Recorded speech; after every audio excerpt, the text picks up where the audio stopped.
Hi, I'm Violet Bloom, a 30-year-old woman living in a quiet apartment in the city. It happened at exactly 10:42 p.m. on a Tuesday. I was sitting on my couch, tired from a long day of work, when my phone buzzed on the coffee table. The screen lit up with a notification from my sister, Natalie. I picked it up, expecting a question about the balloons or the catering schedule. Instead, I saw 7 words that stopped my heart. Don't come to Mom's retirement party. I stared at the screen. I didn't blink. I didn't breathe. I thought it was a joke at first, or maybe a mistake. But then, a second notification popped up right underneath it. Dad liked "Don't come to Mom's retirement party." That little thumbs-up icon felt like a slap across the face. It was casual. It was cold. It was final. I sat there in the silence of my living room, freezing cold despite the blanket on my lap. I had spent months planning this party. I had paid for the venue, the food, the flowers. I had done everything to make it perfect for them. And with one text message and one click of a button, I was uninvited from my own hard work. But before I tell you how everything flipped, like and subscribe, drop a comment. Where are you watching from? Hi, I'm Violet Bloom, a 30-year-old. I didn't cry immediately. I just stared at the phone until the screen went black, reflecting my own stunned face back at me. You might think I would scream. You might think I would throw the phone across the room, shattering the glass against the wall, or that I would call them immediately and demand an explanation. A normal person would probably drive over to their house, bang on the door and ask, "What is this? Is this a joke?" But I didn't do any of that. I just sat there. The silence in my apartment was heavy, pressing against my ears like water. My heart was beating a slow, heavy rhythm against my ribs. Thump, thump, thump. But my hands were perfectly still. To understand why I didn't scream, you have to understand my role in the Bloom family. You have to understand the architecture of our house, not the physical bricks and wood, but the emotional structure we lived in.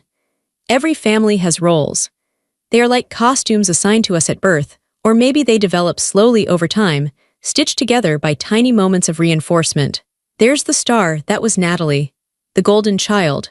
The one whose emotions dictated the weather of the household. If Natalie was happy, the sun was shining. If Natalie was upset, it was a hurricane, and everyone had to board up the windows. Then there were my parents, the audience. They watched the star. They applauded her highs and panicked at her lows. And then there was me, Violet. I wasn't the star. I wasn't the audience. I was the stage manager. I was the crew. I was the backbone. For 30 years, I was the one who made things work. I was the grease in the gears. If something was broken, Violet fixed it. If something cost too much money, Violet paid for it. If feelings were hurt, Violet smoothed them over. I was the one in the black clothes standing in the shadows, making sure the spotlight hit Natalie just right. I sat there on my couch, the "don't come" text burning in my mind, and a memory surfaced. It wasn't a random memory. It was the moment my role had been cemented. I was 16. Natalie was 14. It was a Tuesday night, much like this one. The air in our house was thick with tension. Natalie wanted a dress for the spring formal. It wasn't just any dress. It was a floor-length cerulean blue silk gown from the boutique downtown. It cost $300. My father was sitting at the kitchen table, his head in his hands, staring at a stack of bills. My mother was standing by the sink, wringing a dish towel like she was trying to strangle it. "We can't do it, Nat," my dad said, his voice tired. "The transmission on the van just died. We don't have $300 for a dress you'll wear once." That was the trigger. Natalie didn't just cry, she exploded. She screamed that her life was over. She screamed that she was the only girl in school who looked like trash. She swept a stack of mail off the counter onto the floor. "I hate you," she shrieked, her face turning a blotchy, ugly red. "I hate this house. I hate being poor." She stormed up the stairs, slamming her door so hard the pictures on the hallway wall crooked. My parents didn't discipline her. They didn't tell her to clean up the mail. They just collapsed. My mom started to cry, soft, defeated sobs. My dad looked like he had aged 10 years in 10 seconds. "I don't know what to do," Mom whispered. "She's going to be miserable for weeks." I was standing in the doorway, holding my backpack. I had a job bagging groceries at the supermart. I made $5.25 an hour. I had been working every weekend for 6 months, saving up for a used Honda Civic so I wouldn't have to take the bus to school senior year. I had exactly $312 stashed in a hollowed-out book in my room. I looked at my mom's tears. I looked at my dad's slumped shoulders. I couldn't stand the misery. I couldn't stand the noise of Natalie's sobbing echoing from upstairs. It felt like the walls were closing in. So I made a choice. I chose peace. I walked upstairs, past Natalie's room where she was wailing, and went to my bookshelf. I took out the money. It was a thick stack of ones and fives, smelling like old paper. I walked to the mall. It took me 40 minutes. I bought the dress. When I came home, I walked into Natalie's room and laid the garment bag on her bed. She sat up, her eyes puffy. She unzipped the bag and the blue silk spilled out. She didn't say thank you. She squealed. She grabbed the dress and ran to the mirror. "Oh my God, Daddy changed his mind," she yelled. I stood in the doorway. "Daddy didn't buy it," I said quietly. "I did." She paused for half a second, looked at me, and then went back to the mirror. "Well, thank God someone did. Does it make my hips look big?" Downstairs, the relief was palpable. My mom made spaghetti that night, her favorite, and the house was warm. The war was over. "You're such a good big sister, Violet," my mom said, piling cheese onto Natalie's plate. "You really saved the day." They didn't ask if I had any money left. They didn't ask about the car I was saving for. They didn't ask why a 16-year-old had to bail out the family finances. They just accepted the peace I bought them. I never got the car. I took the bus for another year. And I learned a dangerous lesson that day. My value comes from my utility. If I fix things, they will love me. If I pay for things, there will be peace. That pattern became my life. When I was 22 and fresh out of college, Dad lost his job at the plant. He was out of work for 6 months. I was working my first corporate job, an entry-level admin assistant role, making barely enough to pay my own rent. I came home for Sunday dinner and saw a red envelope on the counter.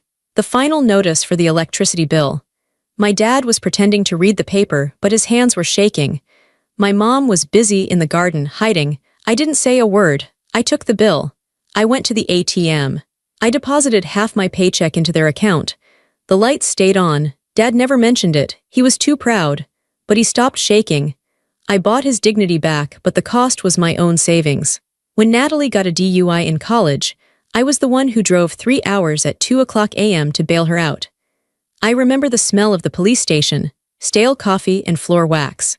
Natalie was sitting on a metal bench, mascara running down her face, smelling like cheap vodka.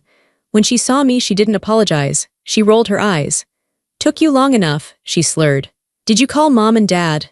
"No," I said, signing the paperwork. "I didn't want them to worry." "Good," she snapped. "Don't be a snitch." I paid the bail. I drove her home. I found her a lawyer. I paid the retainer.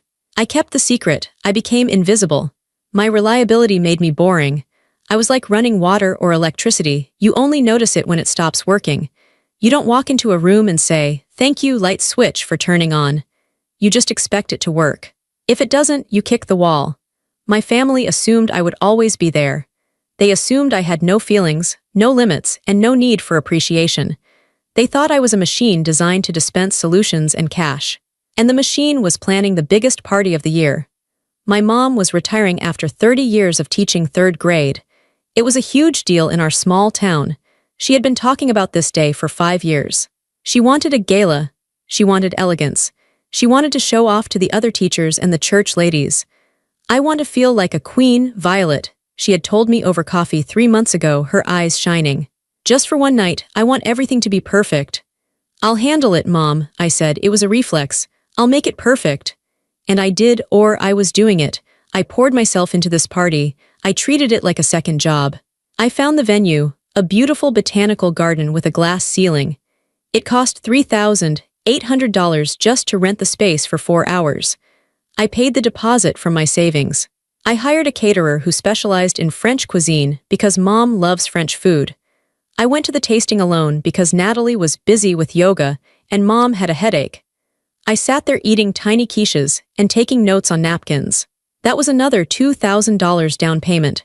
I booked a jazz trio because Dad hates DJ music. "Real instruments," he always said. "None of that computer noise." So I found the best trio in the state. I spent weeks, literal weeks, scanning 300 photos from our old family albums. I sat at my dining table every night until midnight, the scanner humming, fixing the colors on the computer. I removed scratches from photos of Mom in the 80s. I removed red-eye from photos of Natalie's birthdays. I created a slideshow set to her favorite songs. I designed the invitations with gold foil. I ordered a floral wall for photos made of real white roses, not the cheap plastic ones. I did all of this. Natalie said she was too overwhelmed with her part-time job at the boutique. Dad said he didn't understand party planning. So it was just me, Violet and her checkbook, Violet and her time, Violet and her effort. And now, 3 weeks before the event I built, the event I paid for, they sent a text. Don't come. They didn't just uninvite me. They uninvited the architect. They uninvited the financier. But they were so used to me being invisible, they forgot that I was the engine. They thought the party was just happening by magic. They thought the flowers grew themselves, and the food appeared out of thin air because they deserved it. They were about to find out that magic isn't real. They were about to find out exactly how much heavy lifting the invisible daughter did. I looked at the text again. Don't come. The letters seemed to swim on the screen. It was so casual, no punctuation at the end, just a command. My thumb hovered over the screen.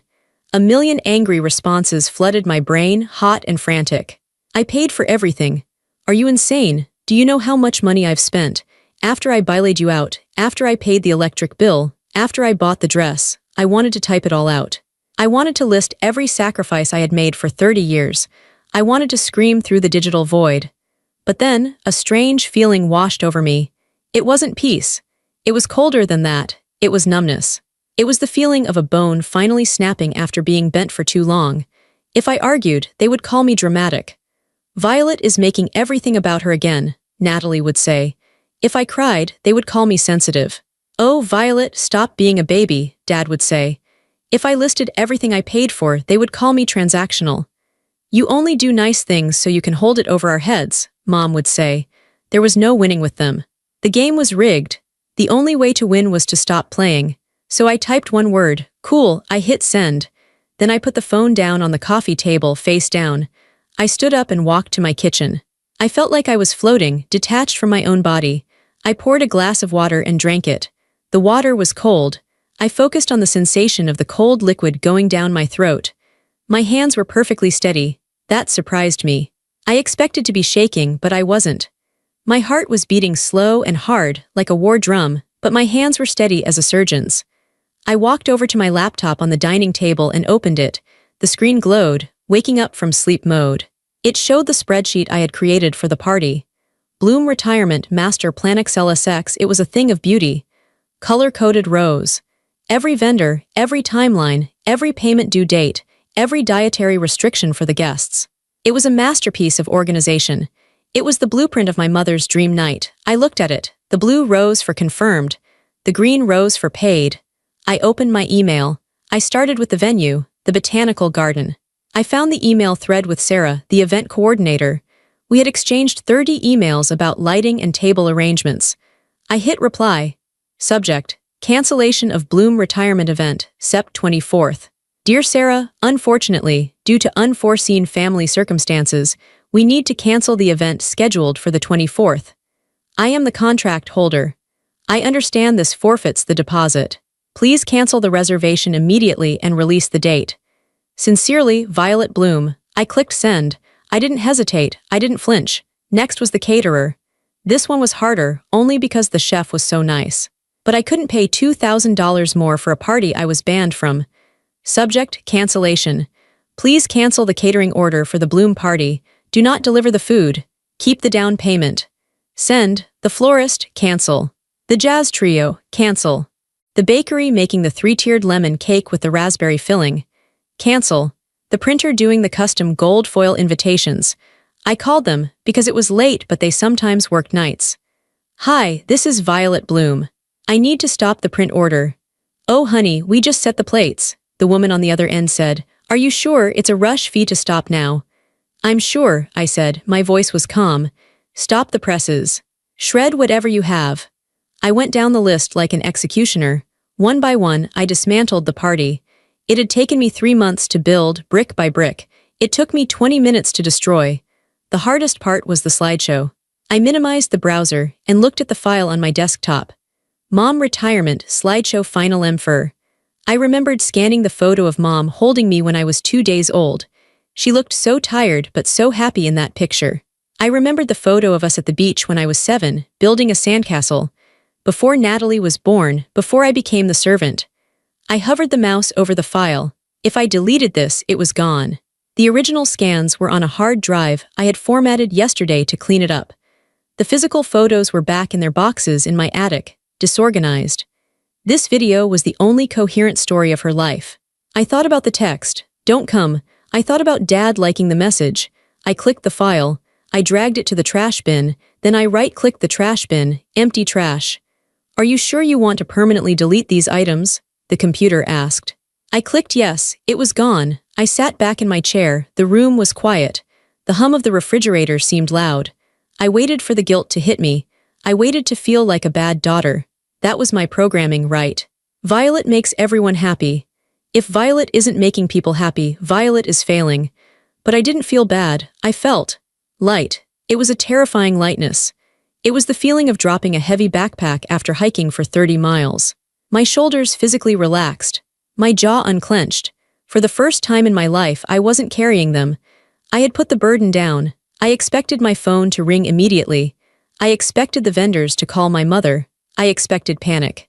But the night passed in silence. The next day passed in silence. I went to work. I sat at my desk. I answered emails. Every time my phone buzzed, I checked it expecting the explosion. But nothing came. They truly didn't know. They were so arrogant, so disconnected from the reality of labor, that they thought the party was a separate entity from me. They thought they could cut off the hand but keep the gift. They thought the venue was booked because they were special, not because I had written a check. It took 4 days. 4 days of silence. 4 days of me sleeping better than I had in years. On Saturday morning, 4 days after the text, the anger began. Not because they missed me, not because they realized they had been cruel, but because the machinery of their life had stopped working. I was sitting on my balcony drinking coffee, watching the sun come up over the city. My phone started buzzing. First, it was a call from Mom. "Incoming call, Mom." I stared at it. I let it ring. It went to voicemail. Then a text from Natalie. "Why is the caterer asking for a refund address? He sent an email to Dad's account saying the order is canceled." I took a sip of coffee. I didn't reply. Then Dad text. "Violet, pick up the phone. The florist just called the house asking why we canceled the rose wall." Then Mom again. A text in all caps. "What did you do? Why are they canceling?" I sat there, feeling the warmth of the coffee mug in my hands. The notifications were piling up like storm clouds. They weren't asking, "Are you okay?" They weren't saying, "We're sorry." They were asking, "Where is our stuff?" They were mad that the servants' quarters were empty. They were mad that the magic trick had been revealed, that the rabbit didn't come out of the hat unless someone put it there. I typed one final message to the group chat. "You uninvited me. The party was my gift. Since I am not welcome, neither is my gift. Good luck." Then I turned my phone to Do Not Disturb. They wanted a party without Violet. They were about to get exactly that. And I knew with grim satisfaction that they had absolutely no idea how to fix it. They had 3 days left, no venue, no food, and no fixer. Let them scramble. Let them sweat. I was done. The date of the party finally arrived. It was Saturday, September 24th. The universe has a cruel sense of humor because the weather was absolutely perfect. It was one of those golden autumn evenings where the air is crisp, the sky is a deep, bruising purple, and the breeze is gentle. It would have been magical at the botanical garden. I could picture it clearly, the sunset filtering through the glass ceiling, hitting the white rose wall, making the champagne glasses sparkle. It would have been the kind of night people talk about for years. Instead of being at the party in a silk dress, holding a glass of Chardonnay, I was in my living room wearing flannel pajama pants and an oversized t-shirt with a hole in the shoulder. I was sitting on the floor with Bentley, my golden retriever mix. He was lying on his back, legs in the air, waiting for belly rubs. He was the only family member I had left who didn't ask me for money, didn't judge my life choices, and didn't uninvite me from things I paid for. I brushed his fur, the rhythmic swish, swish, swish of the brush filling the quiet room. I looked at the clock. 7:15 p.m. The party, or whatever was left of it, would be starting right now. I couldn't help but wonder what was happening. I knew my parents too well. I knew they wouldn't cancel the date. They were too proud. They had told everyone at church, everyone at the school, and all the neighbors that tonight was the gala. To cancel, it would be to admit defeat. To cancel, it would be to admit that without Violet, they were incompetent. They couldn't do that, so they would have scrambled. They would have tried to patch something together in 3 days. My phone chimed on the cushion next to me. I picked it up. It was a message from my cousin Jen. Jen was the black sheep of the extended family, mostly because she refused to play their games. She knew I did everything. She knew Natalie was a brat. I hadn't told Jen about the don't come text, but she was smart. She must have walked into the party, looked around, and realized immediately that I wasn't there. Jen sent a photo. My heart hammered against my ribs. Do I look? Do I want to see? I tapped the screen. The image loaded. I had to zoom in to really process what I was seeing. I let out a sound that was half laugh, half gasp. They were in the garage. My parents' suburban 2-car garage. The beautiful botanical garden with the glass ceiling was gone. The white rose wall was gone. The jazz trio was gone. In their place was a scene that looked like a tragic yard sale. The garage door was open, revealing the concrete driveway. There was an oil stain on the floor near the left corner that they hadn't even covered up. Taped to the garage door was a plastic banner. It was sagging in the middle because they hadn't used enough tape. It said Happy Retirement in generic red letters. It looked like something you buy at a dollar store 5 minutes before a child's birthday party. There were chairs scattered around the driveway. Not the gold Chayavari chairs I had rented with the velvet cushions. These were dirty white plastic folding chairs. Some of them didn't match. I recognized a few lawn chairs from the shed mixed in. On a card table near my dad's tool bench, which was still covered in screwdrivers and rags, there were boxes of cupcakes. I zoomed in on the cupcakes. They were in plastic clamshell packaging. I knew exactly which grocery store they came from. They had neon blue frosting that looked chemical and hard. No 3-tiered lemon cake with raspberry filling. Just dry, store-bought cupcakes sitting next to a roll of paper towels. And the guests? The photo showed maybe 20 people standing around awkwardly holding red plastic solo cups. I had invited 75 people. Half the family hadn't shown up. Maybe they got the cancellation email from the venue and thought the whole thing was off. Maybe they saw the venue change to the garage and decided they were busy. Or maybe, just maybe, they knew something messy was happening and stayed away. But the most painful and satisfying part of the photo was my mother. She was standing in the middle of the driveway under the harsh fluorescent light of the garage opener. She was wearing the expensive, floor-length silver gown she had bought for the gala. The dress was beautiful. But standing on the oil-stained concrete, next to a tool bench and a plastic banner, she looked ridiculous. The hem of the dress was dragging on the dirty floor. She was smiling at someone off camera, but it wasn't a real smile. I knew her smiles. This was the I am panicking but I refused to show it smile.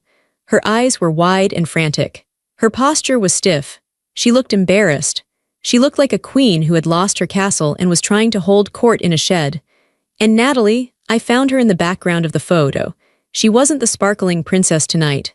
She was wearing a dress that was too short, and she was arguing with someone on her phone. Her hair looked messy. She looked sweaty.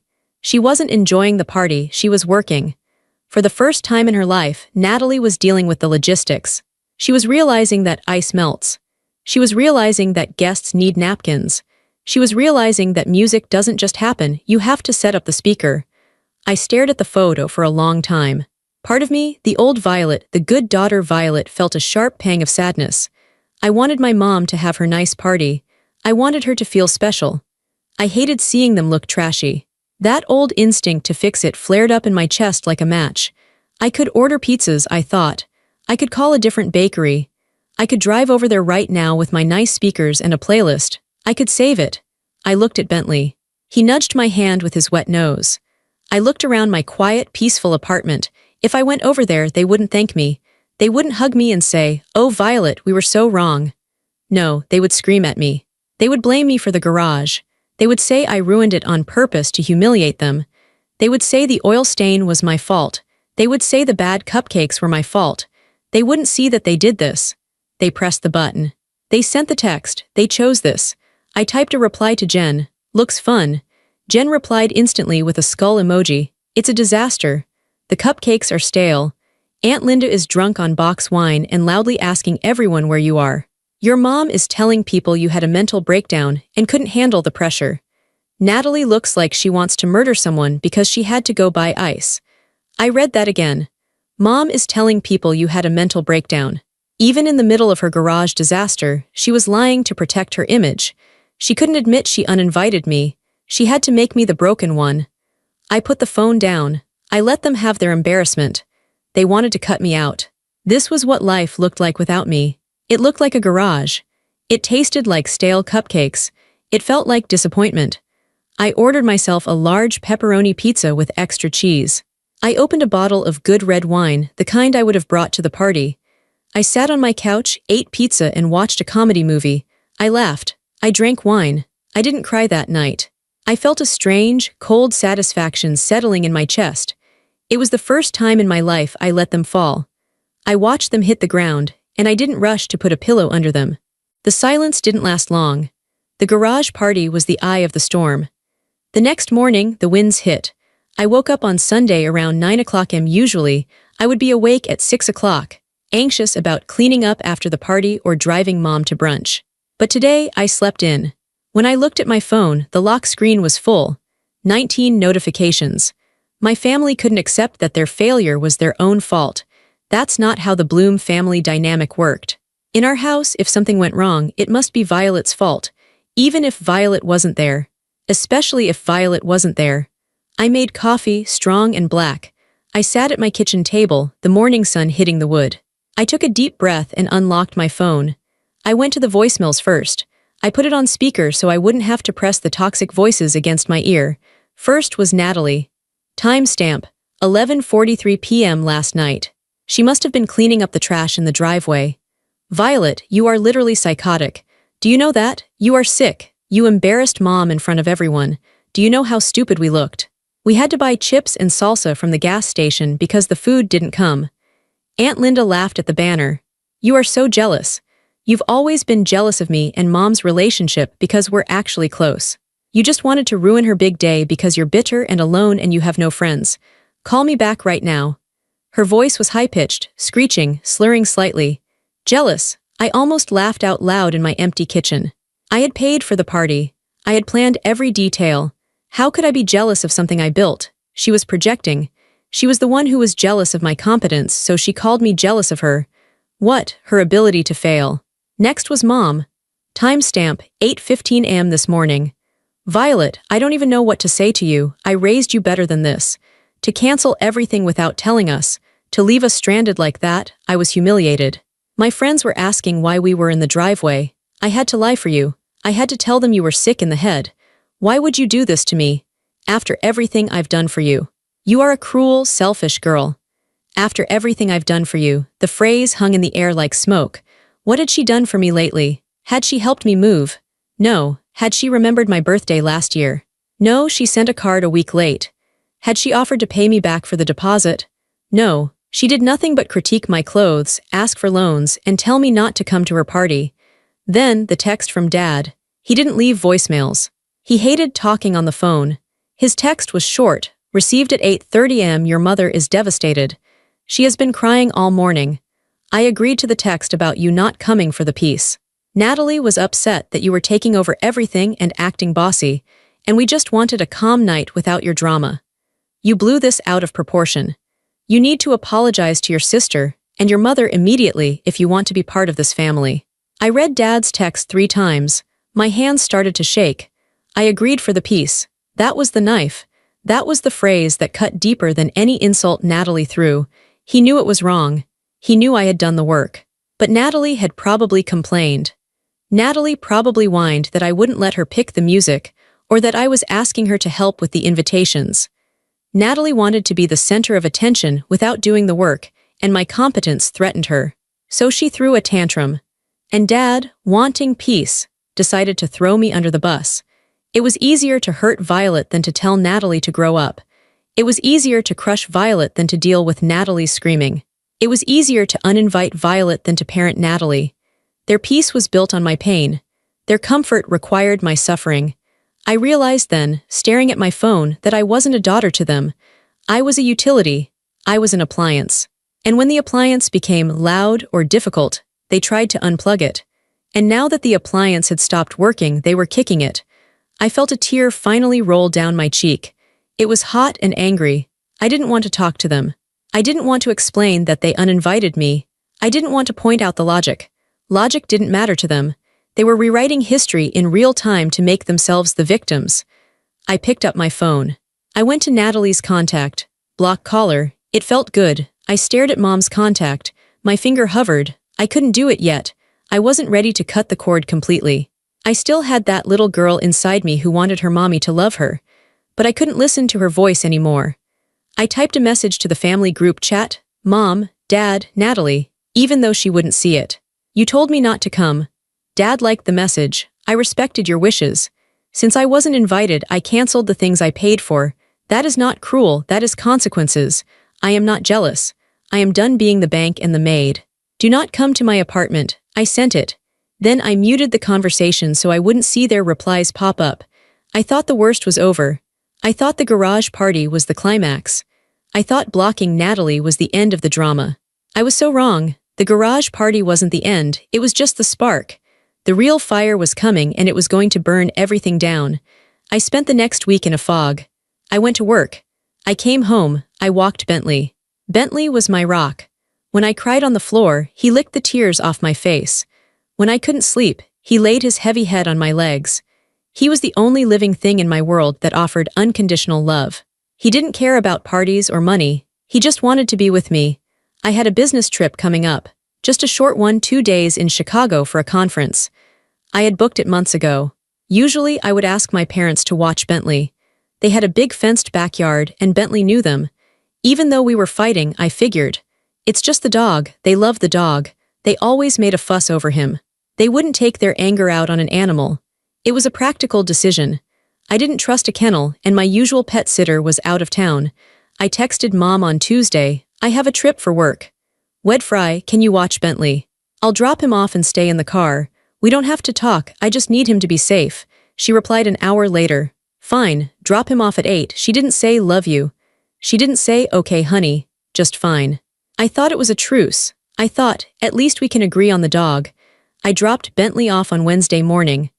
I pulled into the driveway, the same driveway that had hosted the disaster party. The banner was gone but the oil stain was still there. I kissed Bentley's nose. Be a good boy, I whispered into his soft fur. I love you, I'll be back Friday. He wagged his tail, happy to be visiting Grandma. He hopped out of the car and trotted to the door. Mom opened the front door. She was wearing a bathrobe. She stood there, arms crossed, not looking at me. She looked at the dog, then opened the screen door. She took the leash from my hand without touching my skin. She didn't say hello. She didn't look me in the eye. I'll pick him up Friday at 5, I said to the closed screen door. She just shut the main door in my face. Click, the lock turned. I drove to the airport with a bad feeling in the pit of my stomach. A cold, heavy stone of dread. I told myself I was being paranoid. It's just my parents, I thought. They are selfish, yes. They are mean, yes, but they aren't monsters. They wouldn't hurt a dog. I should have listened to my gut. I should have turned the car around, kicked down the door, and taken him back. Because when I came back on Friday, the world I knew didn't just crack. It shattered into a million pieces, and there was no glue in the world that could fix it. The flight back from Chicago was turbulent. The plane shook and dipped, the seatbelt sign dinging constantly. Usually, I'm a nervous flyer, clutching the armrests until my knuckles turn white. But this time, I didn't care about the turbulence. My mind was entirely on Bentley. That stone of dread in my stomach had grown into a boulder. I hadn't received a single picture of him while I was gone. Usually, Mom would send at least one blurry photo of him sleeping on the rug with the caption, "Lazy boy." But this time, silence. I landed at 4:30 p.m. I rushed to my car in the long-term parking lot. I didn't even stop for coffee. I drove straight to my parents' house. The house looked normal, the lawn was mowed. The curtains were drawn. It looked like the home of a respectable retired couple. It looked like a lie. I pulled into the driveway. My heart was pounding. I got out of the car, I didn't even knock. I had a key, the key I used when I came over to fix their Wi-Fi or water their plants or deliver their groceries. I unlocked the door and pushed it open. Mom, Dad. I'm here for Bentley, I called out. My voice sounded thin in the hallway. The house was quiet. Too quiet. Usually, Bentley would hear the key in the lock and come thundering down the hallway, his claws clicking on the hardwood, his tail thumping against the walls. Silence, I walked into the living room. My mom was sitting in her armchair, reading a magazine. My dad was watching the news with the volume low. Natalie was there too. She was sitting on the sofa, scrolling on her phone. They looked up when I walked in. They didn't smile. They didn't look happy to see me. They looked smug. There was a weird energy in the room, like static electricity before a lightning strike. "Where's Bentley?" I asked. I didn't waste time with pleasantries. My mom closed her magazine slowly. She placed it on the side table, lining up the edges perfectly. She looked at me with a calm, cold expression. "He's not here," she said. "Did you take him for a walk?" I asked, looking around for his leash. It wasn't on the hook by the door. "No," Mom said. "Is he in the backyard?" I took a step toward the kitchen door. "Violet, sit down," my dad said. His voice was heavy, authoritative. It was the voice he used when I was a child and I was in trouble. "I don't want to sit down," I said. My panic was rising, a hot tide in my throat. "Where is my dog?" Natalie looked up from her phone. She smirked. It was a tiny, fleeting thing, but I saw it. She looked bored. "He was too much trouble," Natalie said. She inspected her fingernails. "He shed everywhere. He barked at the mailman. He was annoying." "So where is he?" I screamed. I felt my controls snapping. "Where is he?" My mom stood up. She smoothed her skirt. "Your sister sold him," she said. The world stopped. The clock on the wall stopped ticking. The sound of the TV faded away. "What?" I whispered. "Natalie found a nice family for him," Mom said, her voice terrifyingly reasonable. "A farm, out in the country. He'll have room to run. He'll be happier there. He won't be cooped up in your little apartment all day." "You sold him?" I looked at Natalie. "I got $300 for him," Natalie said. She sounded proud. "Some guy on Craigslist. He said he wanted a hunting dog." A hunting dog. Bentley was afraid of thunder. Bentley slept with a teddy bear. Bentley wasn't a hunting dog. He was a baby. "You sold my dog," I repeated. The words felt like broken glass in my mouth. "He is my dog. He is microchipped to me. You had no right." "We did it for your own good," Dad said, not looking at me. "You're too attached to that animal. It's unhealthy. You treat him like a child because you don't have a real family. We thought if he was gone, you might focus on repairing relationships with people." "People?" I choked out. "You mean you?" "Yes," Mom said. "We are your family, Violet, not a dog. You chose that dog over your mother's party. So we removed the distraction." Removed the distraction. Like he was a toy, like he was a bad habit. They didn't look sorry. They looked righteous. They looked like they had done me a favor. They sat there in their comfortable living room, having sold the only thing I loved to a stranger on the internet, and they expected me to thank them. Something inside me died in that moment. The good daughter died. The Violet who wanted peace died. The Violet who kept secrets and bilaid them out and paid their bills. She took her last breath and vanished. And in her place, something else woke up. Something cold. Something silent. Something lethal. I didn't scream. Screaming is for people who think they can be heard. I knew now that they couldn't hear me. They never had. I looked at Natalie. She was still smirking, waiting for me to cry. She wanted the drama. She wanted the tears. I walked over to the mantelpiece. There was a collection of framed photos there. Photos of Natalie winning a beauty pageant. Photos of Natalie graduating. Photos of Mom and Dad on vacation. There were no photos of me. I picked up the photo of Natalie in her crown. It was heavy crystal. "What are you doing?" Mom asked, her voice sharp. I didn't answer. I dropped it. Crash. The sound was incredibly loud in the quiet room. The glass shattered. The frame broke. "Violet," Dad yelled, standing up. I walked to the next one.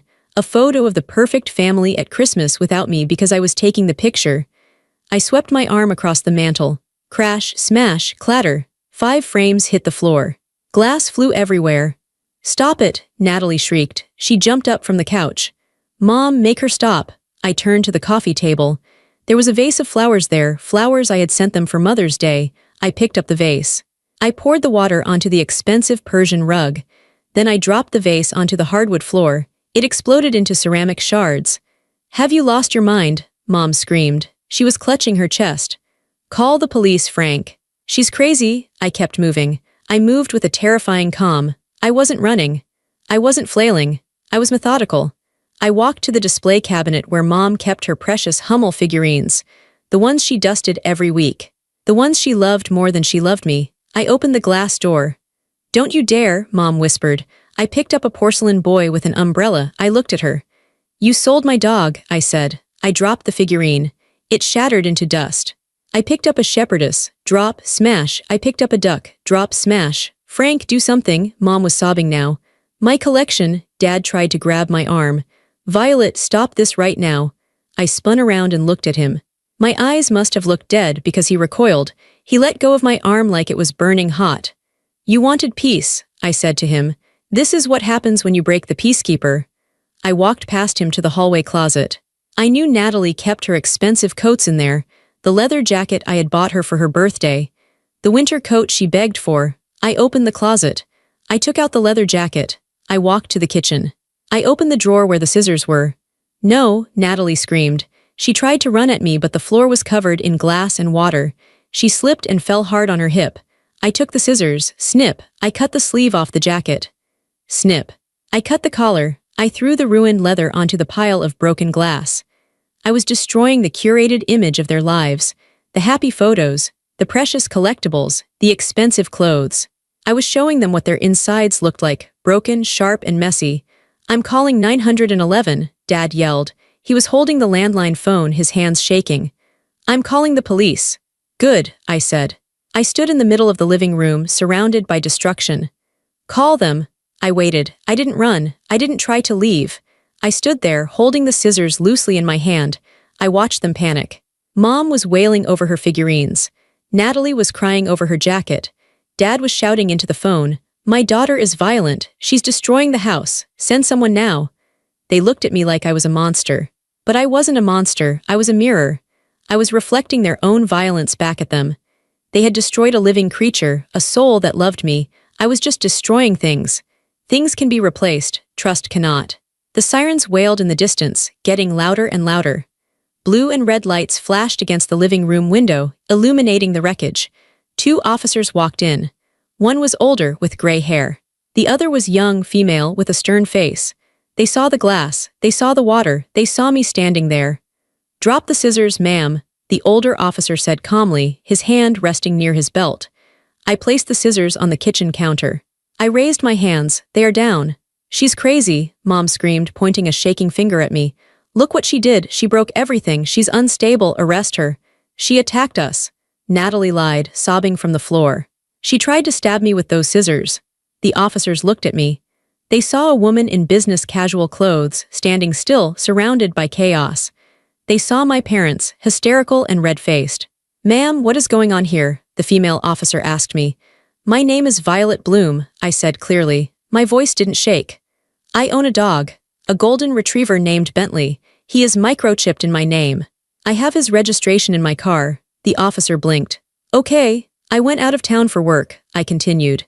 I asked my parents to watch him. When I came back an hour ago to pick him up, they told me they sold him.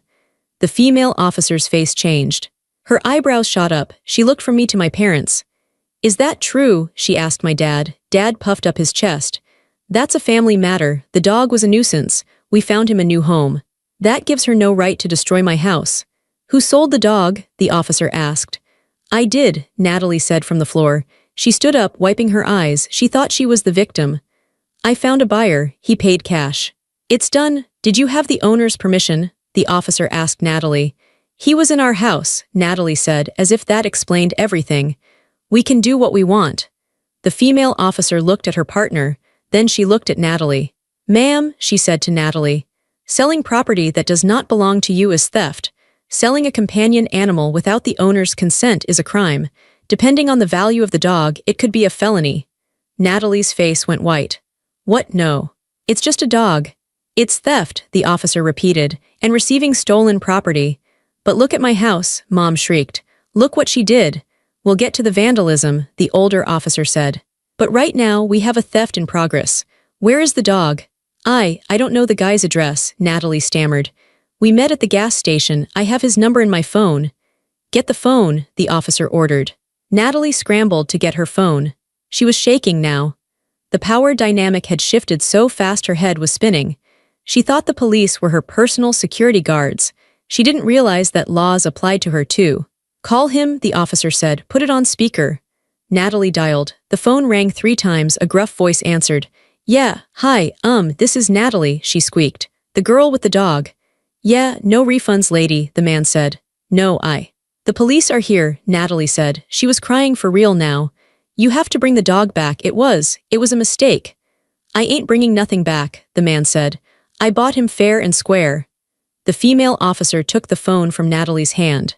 "This is Officer Miller with the county police," she said, her voice like steel. "You are in possession of stolen property. We have your phone number, which means we can find your location. If that dog is not returned to this address within 30 minutes, I will be issuing a warrant for your arrest for receiving stolen goods. Do you understand?" There was a long silence. "I'll be there in 20, the man grunted. He hung up. The officer handed the phone back to Natalie, then she reached for her handcuffs. "Natalie Bloom," she said, "please turn around and place your hands behind your back." "What?" Natalie screamed. "Mom. Daddy, you are under arrest for theft," the officer said, clicking the cuffs onto Natalie's wrists. The sound was metallic and final. "You can't arrest her," Dad yelled. "She's my daughter, arrest Violet." "Look at the glass. Violet Bloom will be cited for property damage," the older officer said. "But your other daughter committed a theft, and frankly, sir, you admitted to being an accomplice." Dad shut his mouth. He looked at Natalie in handcuffs. He looked at the broken Hummel figurines. He looked at me. For the first time in 30 years, he looked afraid of me.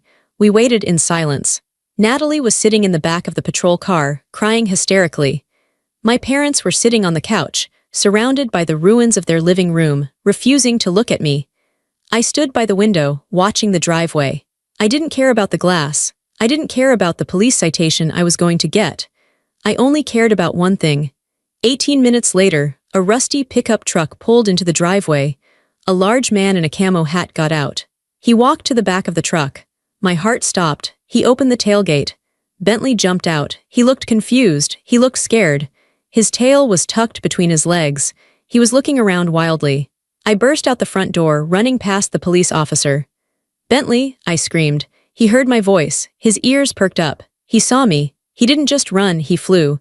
He scrambled across the pavement, his paws slipping, running so fast he almost tripped over himself. I fell to my knees on the grass. He slammed into me, a 60-pound ball of golden fur and relief. He was whining, licking my face, burying his head in my neck. He was shaking. "I've got you," I sobbed, burying my face in his fur. "I've got you, I'm so sorry, I'm so sorry." He smelled like old cigarettes and fear, but he was alive. He was whole.